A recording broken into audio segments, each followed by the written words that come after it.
অনেক দিন পর সেদিন গেছিলাম ছেলের বাড়ি। আসলে আমাদের একটা ডিটিডিসিতে পোস্ট করার ছিল, কুরিয়ার করার ছিল, সেই কাজটা সারবো বলেও বেরিয়েছিলাম। তো বৌমাকে ফোন করলাম, ওরা বাপের বাড়ি ঘুরে এসছে জামাই ষষ্ঠী খেয়ে। তো বৌমাও বলল যে মা অনেক কিছু পাঠিয়েছে তোমার জন্যে, নিয়ে যেও।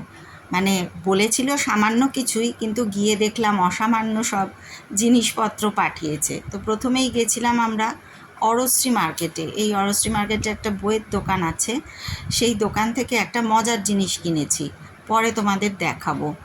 বই অবশ্যই হিয়ার একটা গীতবিতানেরও দরকার ছিল একটু রাফ ইউজের জন্যে, সেটাও নিলাম।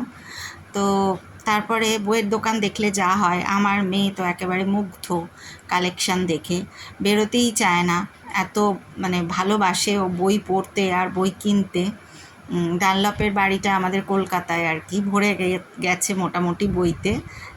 এখানেও বইয়ের দোকান পেয়ে খুব খুশি। তো যাই হোক, তারপরে আমরা একটু ছুটকো ছাটকা স্ন্যাক্স কিনবো বলে এদিক ওদিক ঘুরলাম। ওদের জন্যে, ছেলে বৌমার জন্য একটু স্ন্যাক্স নিয়ে গেলাম। আর এই দেখো কী সব অসামান্য জিনিস আমার বেয়ান পাঠিয়েছে, কী যে খুশি হয়েছি কি বলবো। আর একেবারে খাঁটি জিনিস যাকে বলে।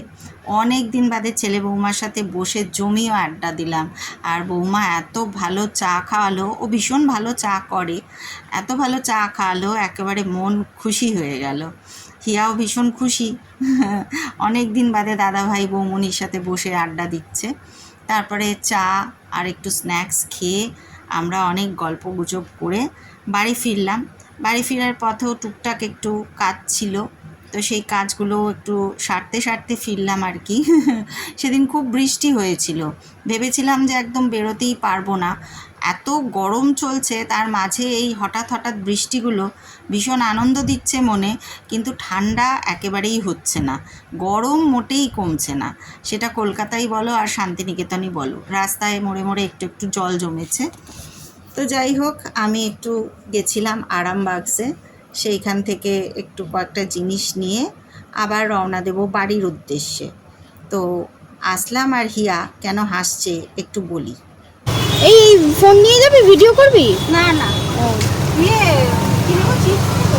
হ্যাঁ, ওই নর্মাল, একদম নর্মাল যেটা। দাদা সামান নিতে হবে নাকি কিছু?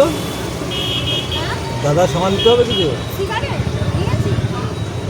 ওই দেখো, বুঝলেন তো কেন হাসছে? দাদার সামান নিতে হবে নাকি কিছু, আসলাম জিজ্ঞেস করছিল, আর আমি বললাম সিগারেট নিয়েছি। দাদার সামান মানেই সিগারেট। যাই হোক, একদম খাওয়া ভালো না, তবুও কিনতেই হয়, তিনি খাবেন বলে। আর বেয়ান পাঠিয়েছে আচার, আর বেয়াই পাঠিয়েছে এই কাঠি ভাজাগুলো। কী যে ভালো খেতে হয়েছে এই আচার আর কাঠি ভাজা, মানে কি বলবো। এই আচারের শিশিটা মানে যেন কোনো দিন না ফুরোয় এরকম মনে করে একটু একটু করে খাচ্ছি। তেলে মানে ডোবানো যেটা আর এমনি গুড়ের যেটা, দুটোই অসাধারণ। তার সাথে নিজে হাতে করে ঘি পাঠিয়েছে। এই ঘিটাও মানে যারা খেয়েছো তারা তো জানোই, আর যারা খাওনি প্লিজ ওদের কাছে অর্ডার করে রেখো, কারণ আসতে একটু সময় নেয়। নারকোল পাঠিয়েছে গাছের, লেবু পাঠিয়েছে, কত কি আমাদের ভালোবেসে আমাদের ভেবে পাঠিয়েছে। আমরা সত্যি মানে এত ভালোবাসা পেয়ে মুগ্ধ। আর হাঁসের ডিম, ভাবো সেই কোথায় মেদিনীপুর, সেখান থেকে হাঁসের ডিম টেনে এনেছে আমার বৌমা, আর আমি রেঁধেও ছিলাম। কি স্বাদ, অপূর্ব লেগেছে খেতে। টাটা।